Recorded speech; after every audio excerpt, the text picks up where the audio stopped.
guys, and welcome to my August Q&A video. Thank you so much for all the questions that you guys submitted, and thank you for watching this video. I have a little bit of a different setting today. I'm sitting on the couch instead of in front of my desk this time, just to make it more casual and comfortable. I can't believe that it's already the end of August. That's just crazy to me. I feel like in every single Q&A video I talk about how crazy it is that time is going by so fast, but it's just weird because I moved to Seattle in May and it's nearly September, which means I've been here for 4 months, and that just seems so weird to me. I feel like I've been here for a long time, but I also feel like I just got here yesterday and I don't know where the 4 months has gone. Anyways, time moves by fast. I'm getting old. I just need to get used to this. I have my iPad here with the questions, so let's just get right into this Q&A. So first, Beatrice asks, can I tell you guys what I've learned so far about the moon and how it affects us?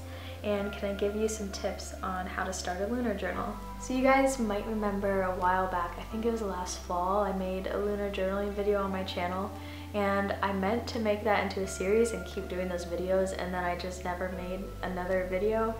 And so many people have been asking for more lunar journaling videos, so I want to bring that back and start doing more of those again. But just to tell you a little bit about what I've learned, also just a disclaimer, I'm not an expert, I'm just learning all this for fun, and you can do your own research if you're interested. So the moon has cycles, obviously, just like everything else in life.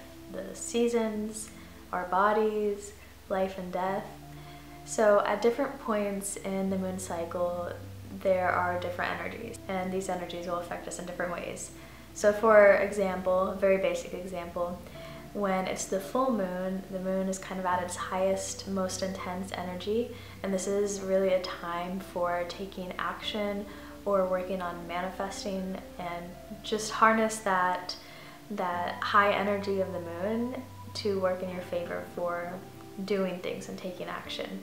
Whereas the new moon is a time of rest and reflection and planning for what you want to achieve in the coming moon cycle. It's a much quieter energy than the full moon. A lot of people are skeptical about how or if the moon really does affect us, and I think a lot of people just blow it off as like weird hippie ideas. But if you think about how the moon affects things here on Earth, like controlling the tides, 3/4 of our bodies are made up of water, so how can we not think that the moon is going to have some effect on us? It's just fascinating to look into how our lives are synced with the moon and how every basic life cycle can be traced back to the moon.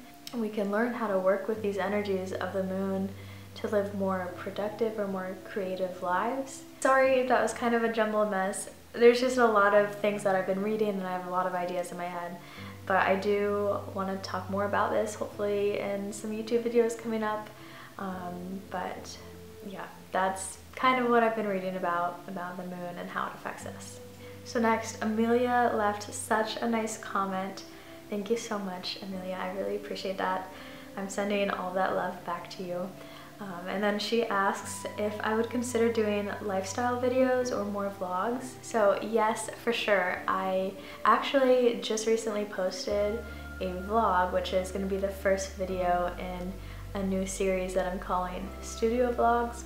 At least I'm hoping to make this a series. I want to make each week a vlog where I film just behind the scenes of what I'm doing for my business or YouTube or whatever. I'm doing a lot of work to build up my business into everything that I'm dreaming of it being, and of course right now it's in the very beginning stages, but I think it would be really cool to share that with you guys, and then also for me to look back on. Hopefully in the next few years I can look back on these videos and see where I started and how far I've come. Anyways, yes, I'm gonna start doing more vlogs, hopefully every single week, so be on the lookout for that. Next, Chelsea asks for 5 random facts about myself. So this is difficult because I don't know what you guys want to hear or what's like actually interesting to tell you. But let's see. Number 1, I went to the University of Alabama for school and I studied digital media and entrepreneurship. A lot of people are surprised when they hear that I'm from Alabama. I'm not sure why. Maybe it's because I don't really have a southern accent, or at least I don't think I do. But I always used to complain growing up about living in a small town in the South. But now I really look back fondly on Alabama, and I will always have a place in my heart for Alabama. I definitely need to invest in some lights to film my videos because I know this is just going to get worse as the winter comes here. There's going to be no natural light to film. I'm just going to continue. Sorry for the bad lighting, I just don't want to wait for the sun. But anyways, fact number 2, I've been playing piano since I was 10. I did a lot of like competitions and festivals and recitals in high school, but then I kind of stopped playing in college just because I didn't have access to a piano. So I'm not as good as I once was, and my sight reading skills are definitely not what they used to be, but I absolutely love music. I love playing music, I love listening to it, and piano is just the best. Going along with music, fact number 3, my first real concert that I ever went to was a Foster the People concert back in high school. I think I was 16 or 17, and I went with 2 of my friends, 2 of my best friends from high school. And we actually, at the time, we were not fans of Foster the People. We just didn't really know them that well. We went to the concert because the Kooks were opening for them and we were obsessed with the Kooks. But then after the concert, we were crazy about Foster the People because they were just so good. So that is my first concert experience. Fact number 4, you guys probably already know this, I'm the biggest cat person. My family got our first cat when I was in kindergarten, and he was just the most lovable big lap cat, and he was the best pet.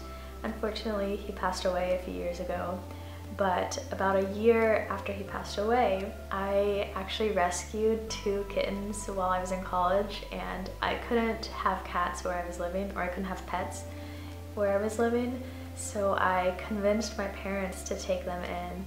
And yeah, now they're my parents' pets.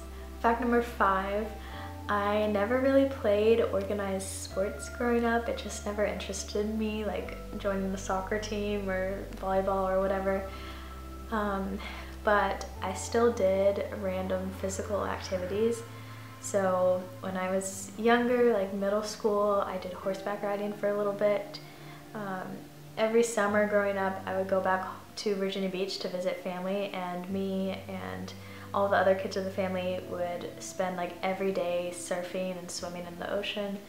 I'm a certified scuba diver. I haven't dove in years, so I probably need a refresher course, but I did that. And now I do a lot of hiking and backpacking, so that's kind of my thing right now. Hopefully those facts were interesting for you guys.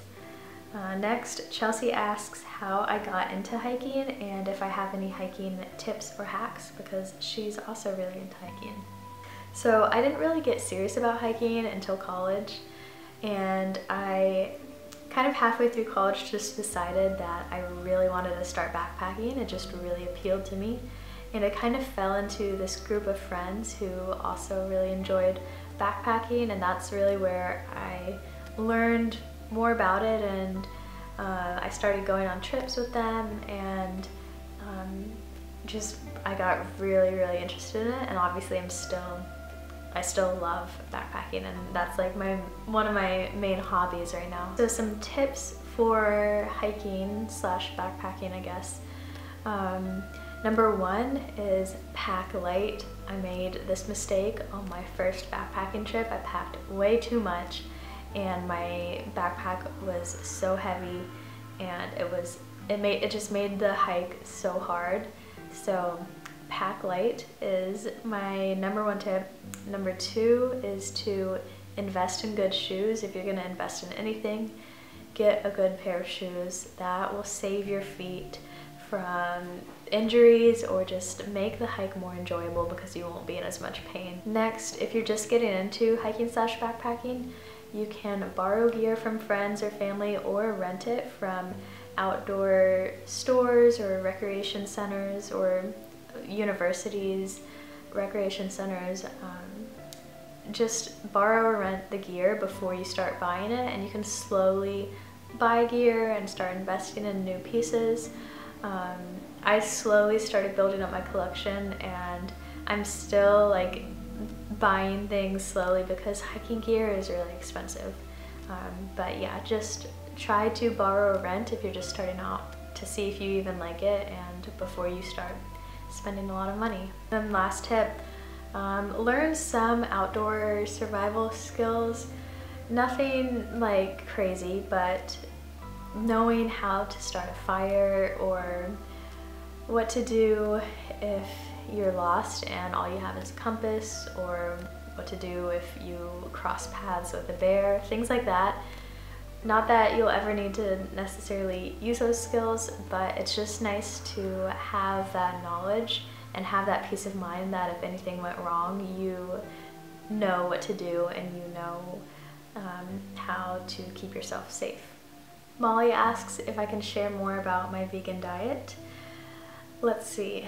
So I went vegan my freshman year of college about 5 years ago, and I have not been a perfect vegan all of those years, especially when I was first transitioning, but I'm at a point now where my diet is majority just whole plant foods. That's just what I feel best eating for my health and my body, and then also consciously to help with the environment and animals' rights issues.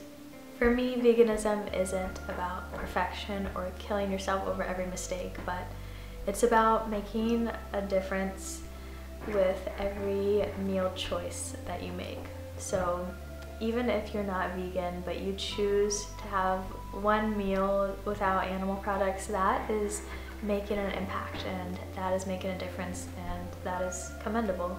So I think it's important not to focus on perfection, but focus on how you can make a difference with each choice that you make. Next, Angie asks if I have any tips on how to maintain a healthy relationship with friends, family, or partners, and what's my love language. So my best relationship advice is to have empathy for the other person and kind of put yourself in their shoes and realize how they're feeling and see things from their perspective. And then also to have strong communication between you and this other person. Also to not have expectations. So what I mean by that is, and also not to have expectations. And what I mean by that is, a lot of times I feel like we expect things from our partners or family members or friends. We expect things like for them to know why we're mad, or we expect them to say or do specific things in certain situations, and we get upset when they don't fulfill these expectations or they don't do these things. So just drop the expectations and try to step into the other person's shoes and see things from their perspective, or see the situation with empathy for how they feel. I'm not a relationship expert by any means, so take all that with a grain of salt. So then, what is my love language? I took the love language quiz a long time ago, but I think my love language is quality time. I think that's what I appreciate most in a relationship. So Michelle asks, how and when have I been introduced to tarot, and why did I choose the Wild Unknown Tarot? So I was introduced to tarot years ago, probably, I don't know, I probably watched some YouTubers talk about it, or my mom's really into that kind of thing, so she would always talk about it. But I really didn't get interested and want to learn about it myself until last year, and I decided I wanted to get a deck and learn how to do tarot. So I googled different decks and I found the Wild Unknown, and I started reading reviews about it, and everyone was saying that the artwork was just beautiful and they loved the meaning behind it. The artist took a lot of inspiration from nature when drawing the deck, so I just felt like that was the right deck for me, so I chose that one and then started from there. That's the last question. Thank you guys so much for watching this video, and as always, thank you for choosing to support me on Patreon. You guys mean the world to me. I'm so grateful that you choose to share some of your hard-earned money and share your love with me. You really help me out and I just appreciate you so much. So thank you for that. I will see you in my next video in September, and until then, I hope you have a wonderful month, and I'll talk to you again really soon. Bye guys.